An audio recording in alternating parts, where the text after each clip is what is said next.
Hello, ladies and gentlemen. If you don't know who I am, my name is Shook. I make videos for NBA. I make videos for NFL. All these videos they get posted on this subreddit right here. It's called DF Sports with one S. I make updates with all the news that comes out and what changes for the slate and all that good stuff. You can ask me questions about the slate. Anything you need, I will be in here up until lock and most nights after lock. So that'll be linked down below. And if you ever need to get a hold of me privately, you can get a hold of me on Twitter right here at Tory Langley or yeah, that or Shook Go. All right, so we'll recap my lineup in the next video, but my core absolutely shattered the slate today. So we'll see where I end.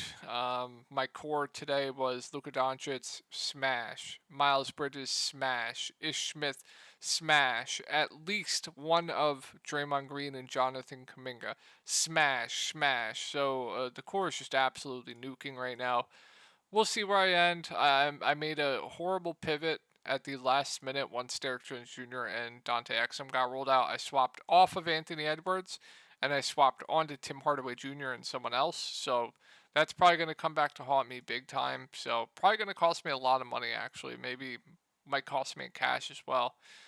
So we shall see. I'll recap my lineup in the next video. And like I said, I forgot if I said it already. If you're looking for like cores and private videos, more in-depth content, I'll have my Discord link down below.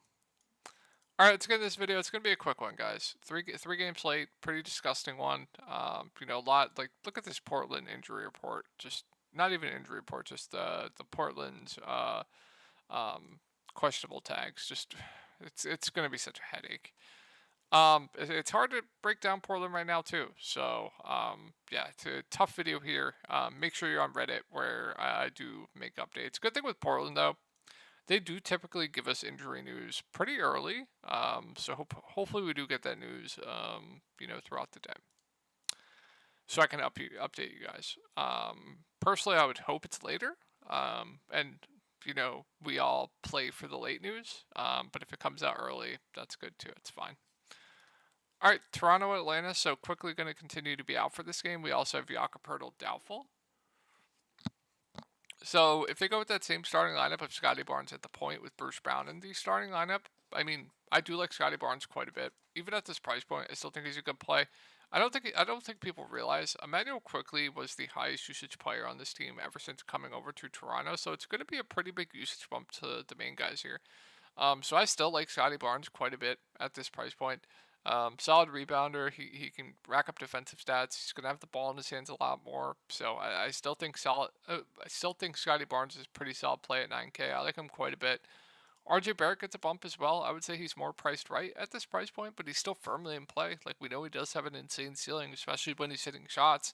It's a 3 game slate, so I have no issue if you want to pay that price for RJ Barrett.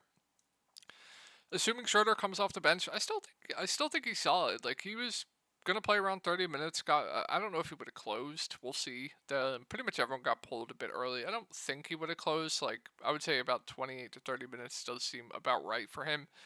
Which still makes him a solid play. Like he's gonna be pretty high usage off the bench. Good point per minute guy that can stuff the stat sheet. So I like spotting him up against Atlanta as well. So I still like Schroeder even at 5.6K. All the starters got pulled early, so like Bruce Brown was on pace to play big minutes. I'm still trying to gauge what his usage is going to be like on this team, but yeah, if he was going to play like 35 minutes, I think you definitely have to have interest in him at 5.5K. We know Bruce Brown can fit pretty much with any team he joins. Like he's such a good fit for any team. He's not bad point per minute either, so I definitely have interest in Bruce Brown, especially if it would be low owned. And then Gary Trent, you guys know the drill. Like hits his shots, he has a ceiling. I don't think he's going to get necessarily a minutes bump with quickly off the court. Like should play around 30 minutes. I would say he's kind of priced right now. I think I'd prefer playing like a Bruce Brown or a Dennis Schroeder, right? And then Jonte Porter got hurt last game, so you saw Chris Boucher get extended a bit. I still think they want to play Thad, assuming he does start. Like I still think Thad's probably going to get his like low to mid 20s minutes, which makes him a reasonable option. He wasn't as good of a play as he was. He's not as good of a play this slate as he was last slate. Got $1,000 price tag, but he's still solid, even at 4.9K.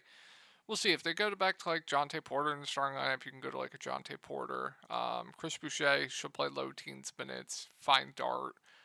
if no other value opens up. And like I said, he got extended last game because Porter got hurt.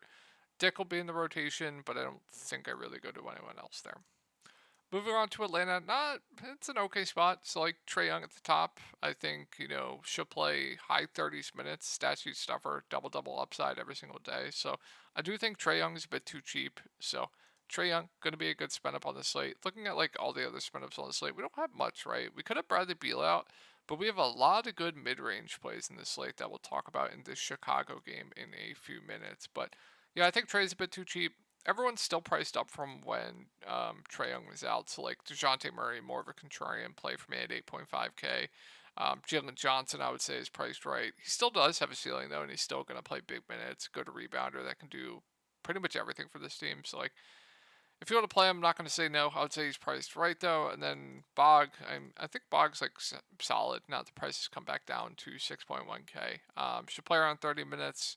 Another guy that has a ceiling when he's hitting his shots. I don't mind it, but no priorities here. They're all kind of priced right. Sadiq Bey will play close to 40 minutes. No good rebounder, just there for me. I think it's fine, too solid. I like both the bigs here though. Like Capella and Kongwu, they're gonna split the center minutes. Probably see like 25 minutes for Capella, 23 for Kongwu. So I think that makes both the center options here at their price points decent options. I always prefer the guys just the cheapest, like that's a Kongwu, but I do think both the centers here for Atlanta do make decent options at their price points. Moving on to Phoenix, we'll keep an eye on Bradley Beal here. He is questionable, and we'll also keep an eye on Nurkic. So if they're both out, I would assume they just move Drew Eubanks and Eric Gordon in the starting lineup. If they're both in, then no priorities here. It's a really tough matchup. I think the top guys would look decent in Booker, Kevin Durant, Bradley Beal. But I would prefer like a Trae Young mid-range plays point per dollar. Scotty Barnes with the team to himself. So wouldn't be any priorities here. I think they'd be solid options, especially Booker. Booker's been on an absolute tear of late. Just insane stuff. So I'm not going to say no. He clearly has a higher ceiling than, like a Scotty Barnes. Trade's pretty close, but yeah, both solid options. Bradley Beal, assuming he does play, has been playing big minutes. Decent. I think I prefer the Chicago guys over like a Bradley Beal, though, at a similar price point. And then Nurk, the minutes have not been great on him. We'll see if he plays. He's just a tournament only play for me. So yeah, minutes not been great. And then Grayson Allen just there for me. Drew Eubanks overpriced. Eric Gordon priced right as well, but should see decent minutes. I'm not going to play the wings. I just can't do it. And then if Nurk and Beal are out, assuming Drew Eubanks does start at 4.8K, I really like him for value. Good point per minute guy, about a fantasy point per minute guy. I would expect him to get decent minutes. So would like Drew there, and then I would like Eric Gordon at 4.7. He would be a decent value. Backup 5, I mean, some games they've gone with Met. I would think it would be Metu. But like previous games, Azubuike hasn't been for a while, has gotten some backup 5 runs. Like, they could do a number of things with the backup 5. I would think it would be Metu, but a little bit risky there. And then, bump to Kevin Durant, Devin Booker would like both as spend ups. Moving on to Orlando. So, what was that rotation they ran? They closed with Anthony Black and Jonathan Isaac last game. Jalen Suggs got hurt.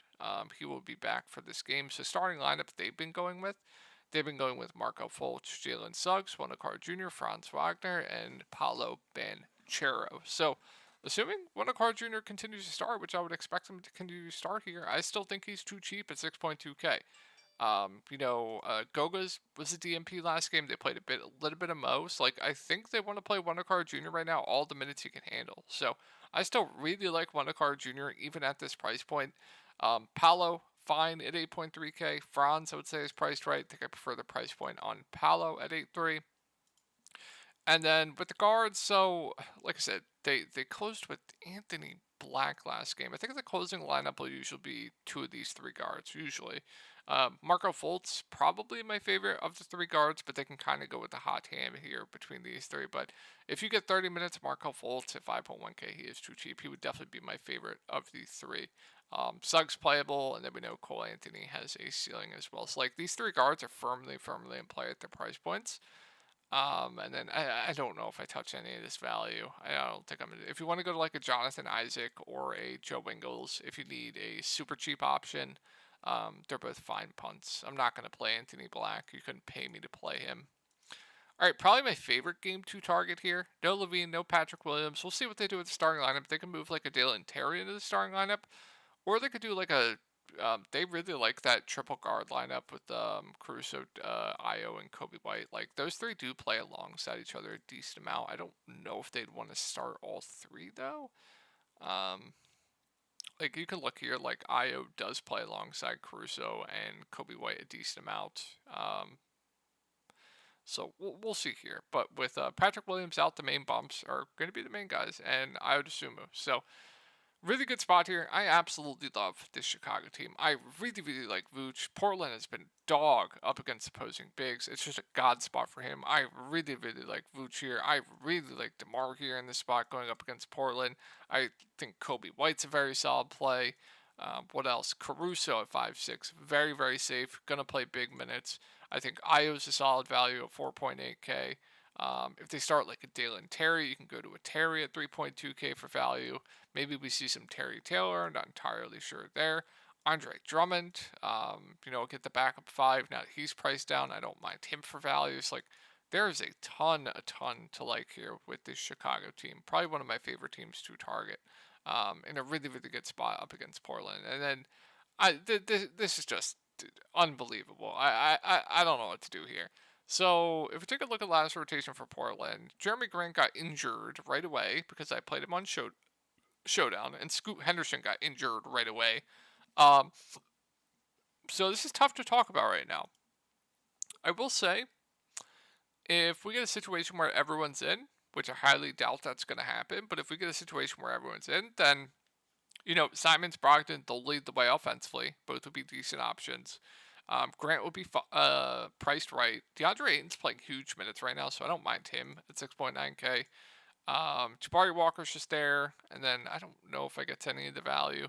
But if we get a situation again, who was out last game to begin? I believe it was just Brogdon, right?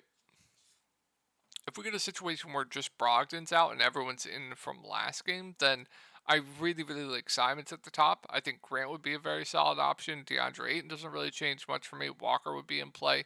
Scoot would get a bump at 5'3". I think he'd be a decent value. What else? Thibault would be playable for value. Now, if we get a situation where, trying to think here, Grant and Brogdon and Grant, Brogdon, and Scoot are out. Let's just do Grant and Brogdon. So if we get a situation where Grant and Brogdon are out, then I absolutely love Simons. I really like Jabari Walker. Ayton doesn't really change much. Scoot I like quite a bit. Kamara will have to play big minutes at 4.2K. Thibault will be a solid value. Then especially if like Scoot's out, we'll have to start considering like Chris Murray at 3.4K. So like there's going to be value here, for sure. And then if we get a situation where they're all out, I mean, good luck. Good luck. Good luck. But there's going to be a lot of value here. Like I said, if Scoot and Grant are out, I would assume the starting lineup would be Thibault, Kamara, Simons, Walker, and Ayton would be my guess. So, like, I'd like Kamara, I'd like Thibault, I'd really like Simons, I'd really like Jabari Walker. Ayton doesn't change, then we'd have to start, like I said, considering that value, like Chris Murray. And then if they're all out, like I said, tough. But there's going to be value here. There's going to be some really good plays here. What I suggest doing here, just play for the Slate news. Play for it. This is the best game to target on the slate anyway. Just play for it. You're going to have some really good plays there. This Phoenix Orlando game, probably my least favorites. Like maybe get like a couple plays from this like Toronto Atlanta game, and then just load up on Chicago Portland. Probably what I'm going to do. So that's going to wrap it up for the video. Hope you guys had a great night tonight, and I will talk to y'all in the next one.